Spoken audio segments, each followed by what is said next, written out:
Hey guys, I finally finished Metroid Prime 4, and I got a lot of good things to say about it actually, and not a lot of bad stuff to say.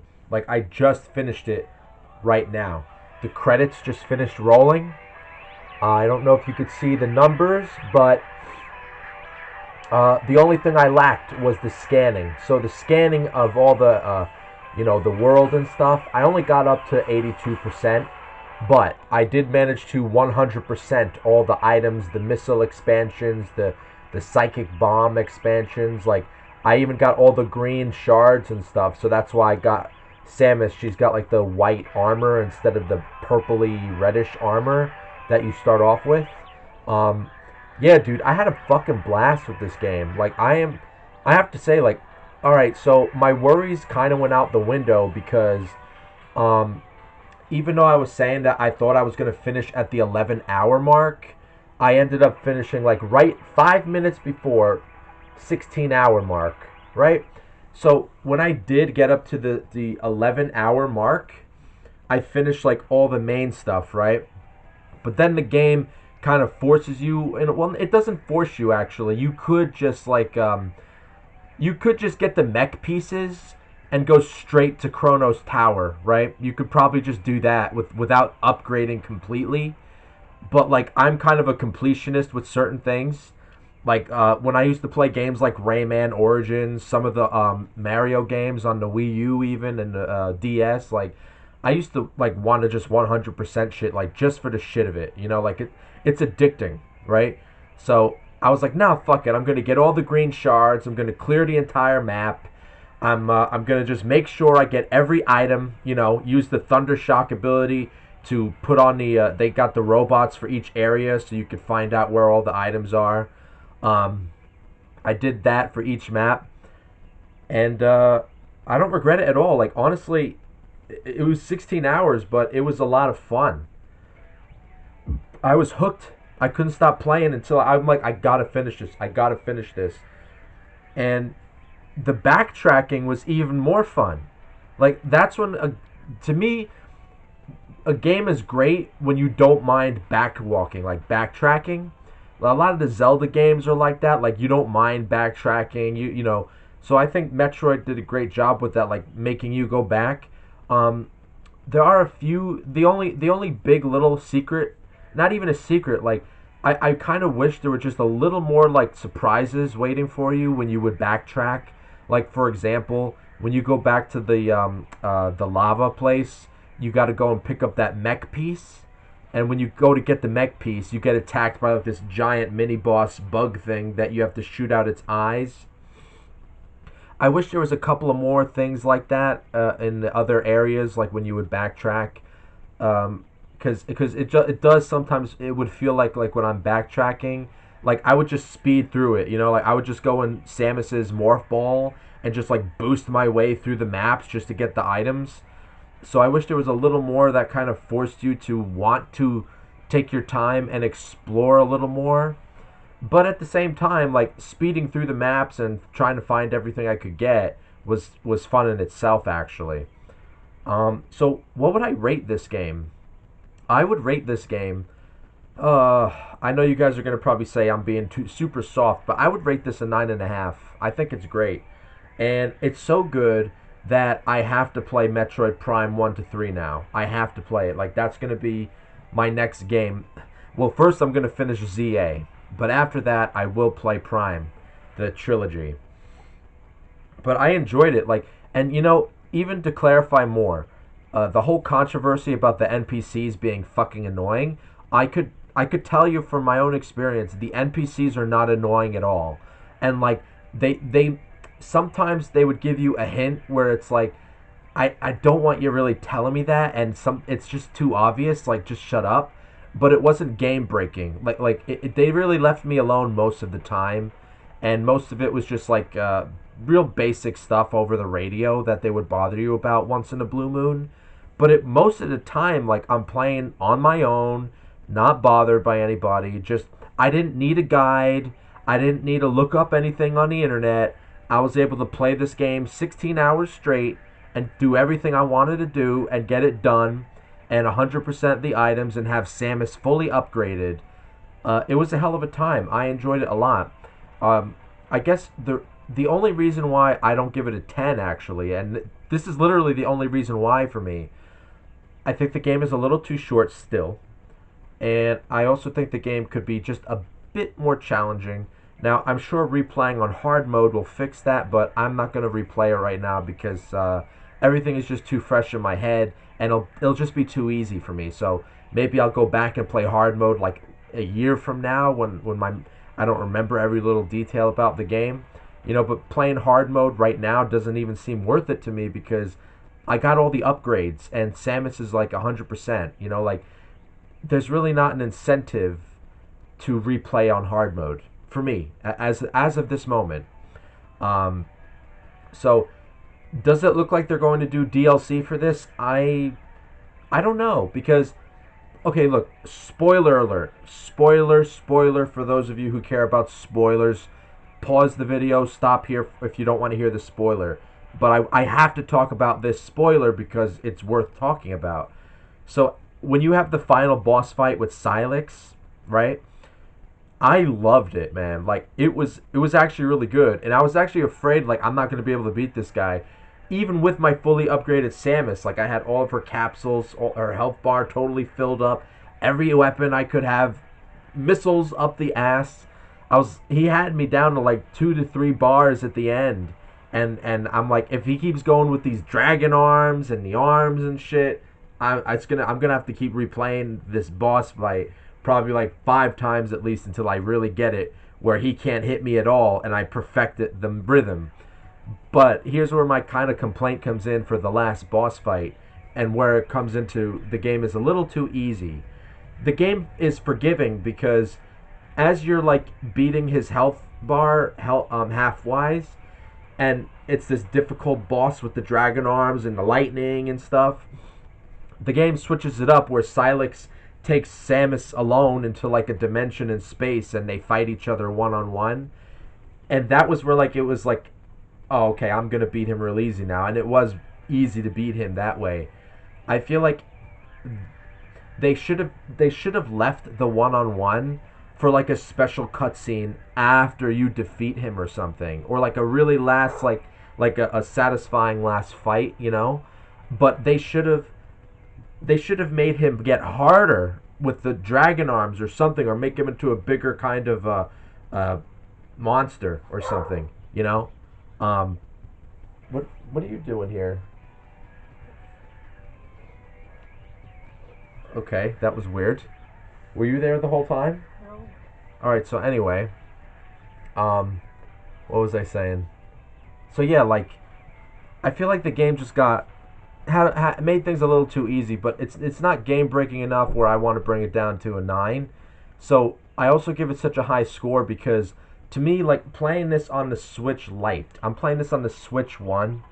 I think this game was designed for the Switch One because they made the cartridge for it that has the full data on the cartridge, and I don't know how it is on Switch Two, but it works great on the Switch One, and it worked like butter. I had no frame rate issues. I had no issues with the gameplay at all. The only thing that would happen like once in a blue moon, like during a couple of boss fights, when like I put the sensitivity up to about like 7 because it was too slow. So 7 was like just right for me. So even when I would go like really fast with it, sometimes I would feel it drift a little bit. I don't know if that's maybe stick drift is starting to show on my Switch, but maybe not. Nonetheless, so the graphics are beautiful, the designs are fantastic, and again the gameplay is some of the best gameplay I've played in a while. It's like if you like old school Zelda games, but you also like Halo, right? I know this is a hard.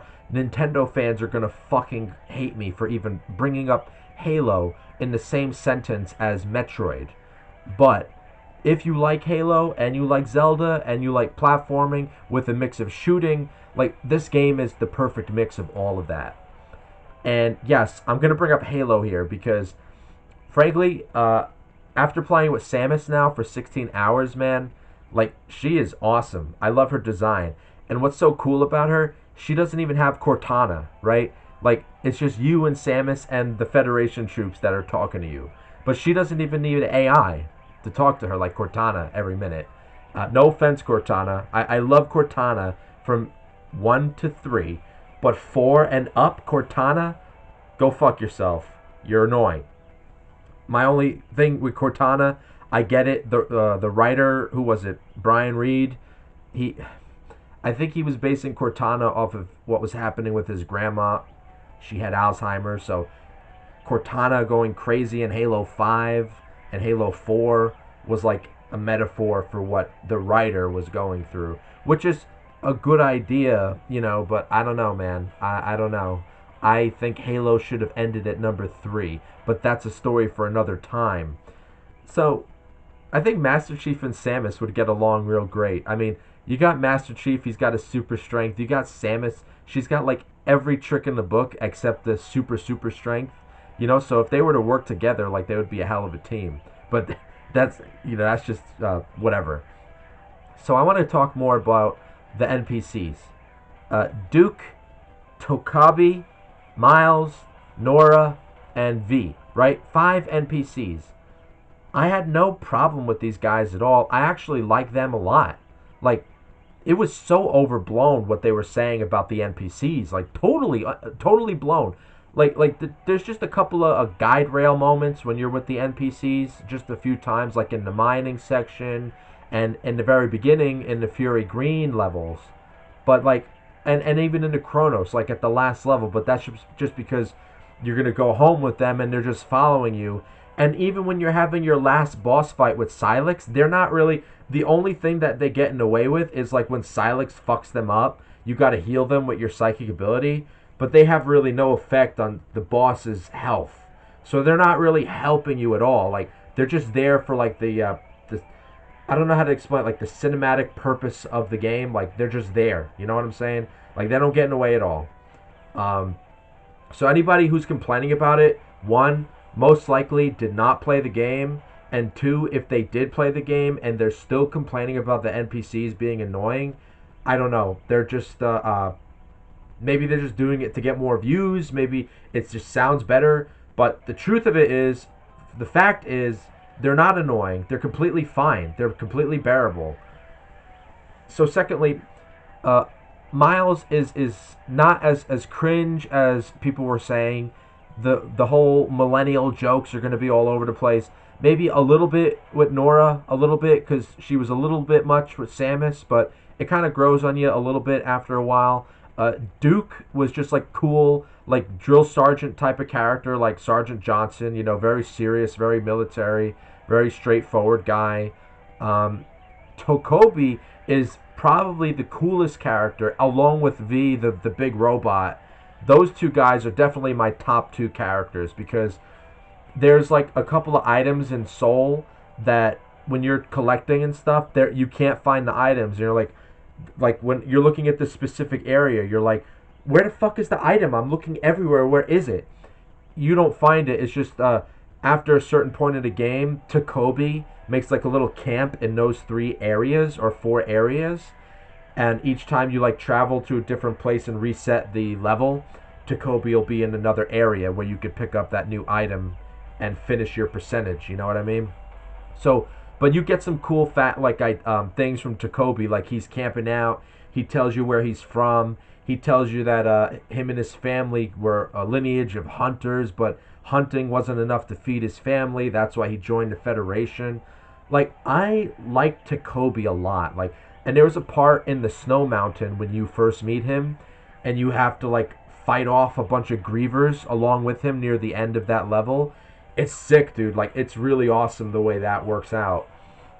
So I'm actually going to be one of those very few people who is going to say that I actually would have liked to see more of the NPCs, and not add them towards the gameplay element per se.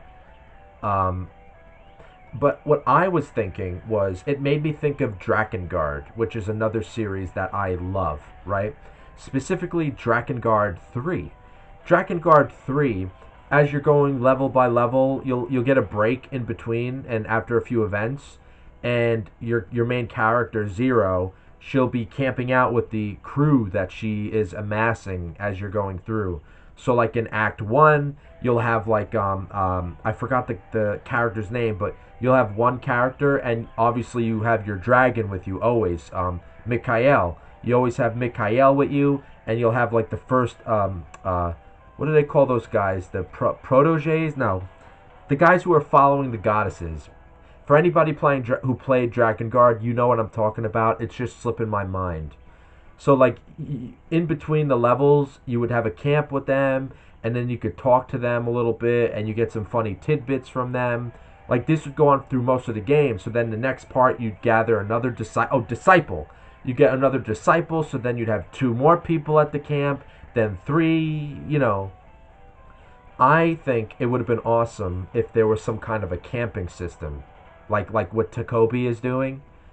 I don't know how you would implement it in the open zone of Metroid, but like, because the camp base in this game is only where you always have to go all the way back to Fury Green, like the very beginning of the game in that area, and that's where like the base camp is, where all of the guys and come together.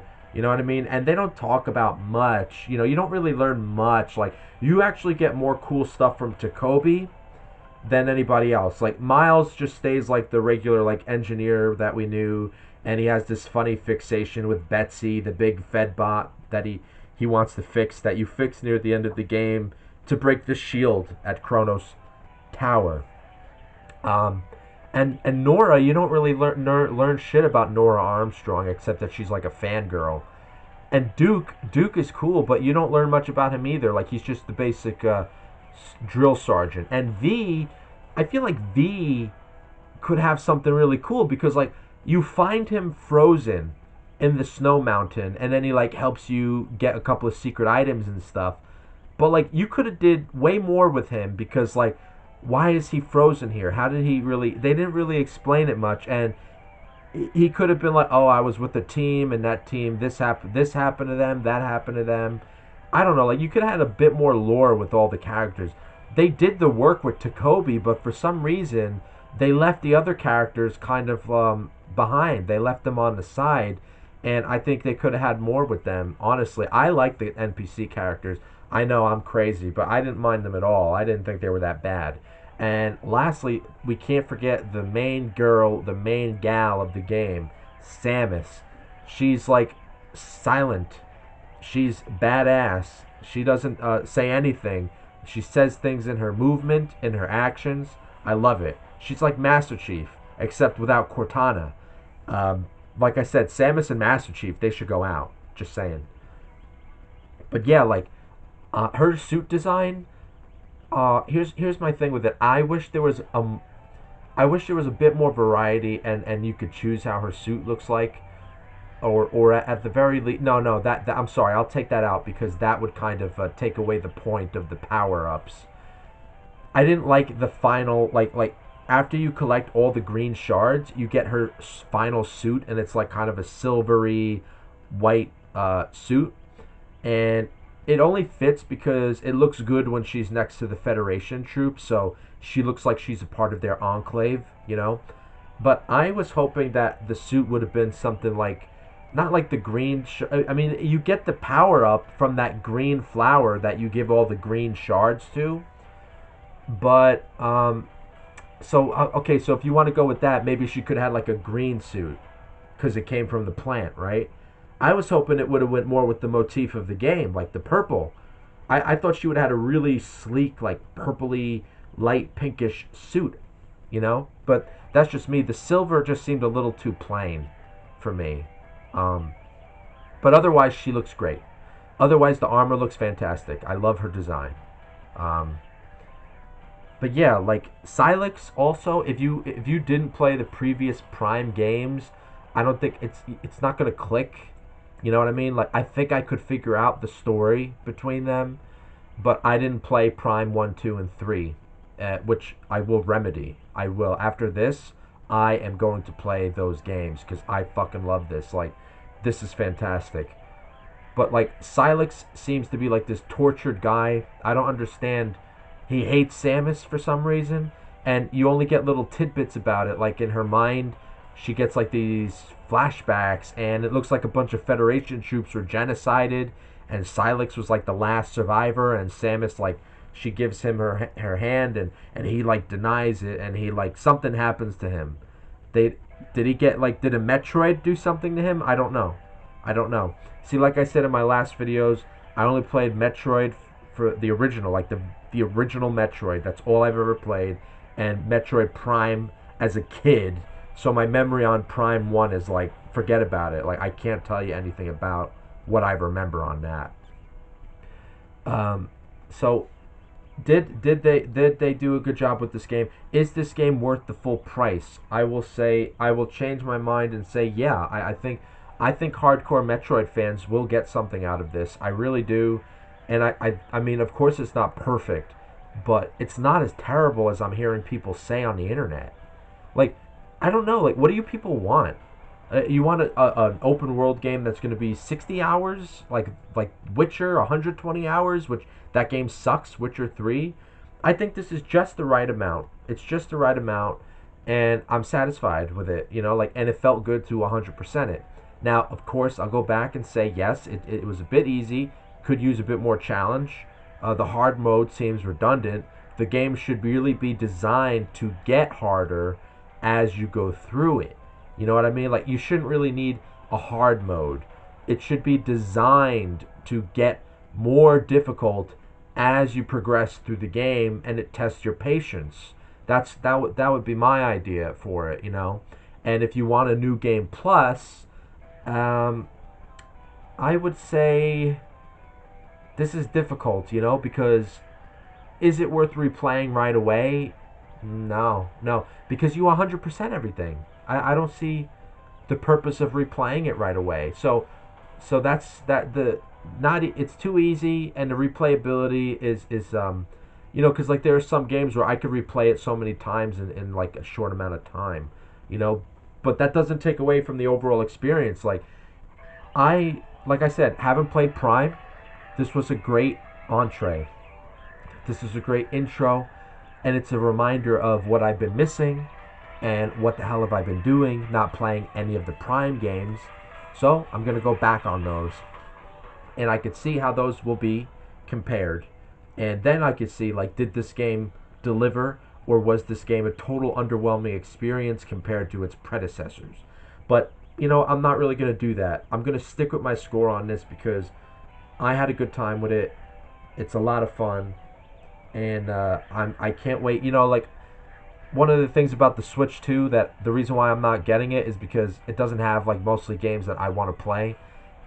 I will get the Switch 2 once the mainline Pokemon games come out, and I'm gonna be looking forward to whatever they do for Metroid. Now I hope they do more with the story of the characters that you bonded with in this. But it looks like, I mean, they don't show them die. They don't show them get killed by Silex, so they could come back in the next game somehow. But if everybody is complaining about the NPCs like crazy, and Nintendo or whoever is working on this next game, they're gonna probably shy away from the NPCs, unfortunately, because of all the bitching. If it really affects their decision making, I don't know. But I think it shouldn't. I think they should stick with the characters they have. Maybe add a couple of new people later on. And the last thing I also want to mention too, another heretical, blasphemous thing that I'm going to say that will make any Nintendo fanboy probably shit and shart their pants, is I see a lot of inspiration from Halo in this game. Yeah, I'm saying it. And this is coming from somebody who played the hell out of Halo most of my life. Like, I've replayed the campaign millions of times. I can't even count, on every difficulty, legendary, everything. Um, this game, whoever was working on this, definitely played Halo 3 and 2, because a lot of the designs, like especially even some of the lore, like about the Lamorns in this, they're like these psychic creatures that were waiting for the chosen one, who happens to be Samus, to save them from a thing that was turning them into these savage beasts called the Grievers. Now, as soon as I saw the Grievers, even before they talked about the lore, and before they told you that, oh, the Grievers are the Lamorn, as soon as I saw them, I knew that's the Lamorn. And the reason why I knew was because it made me think of fucking Halo. And I'm not saying that as a bad thing, like, because I love Halo, and I could understand why some game designers and artists might be inspired by Halo. I mean, it's one of the greatest games. It was a very popular game. Now they're shitting on Halo. I'm sorry, I'm not interested in the new iterations of Halo, but the Halo that I grew up with, yes, it should inspire artists. I agree.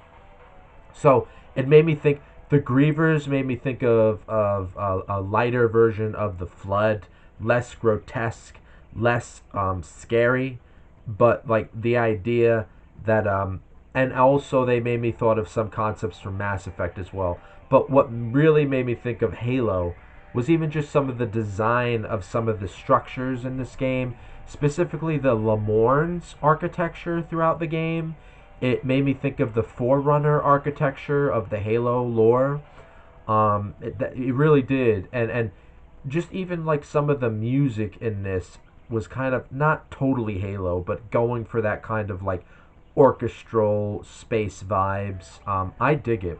Now, if this is Nintendo's way of trying to make Metroid appeal to a more general audience, is that a bad thing? Maybe. Maybe it is a bad thing for hardcore Metroid fans. Or maybe some of the hardcore Metroid fans are loving this game. If you're a hardcore Metroid fan, seriously, like no joke, if you're a hardcore Metroid fan and you happen to be listening to me right now, what do you think of Metroid Prime 4? Do you agree that it's a really good game and it lived up to why you love the Metroid series? Or is it lacking in what you loved about Metroid? What and why? If you don't like it, tell me why. If you do like it, also tell me why. So, but as a newcomer, I'm saying I loved it. It was a great game. So, if you guys enjoyed this, like and subscribe. Thanks for listening.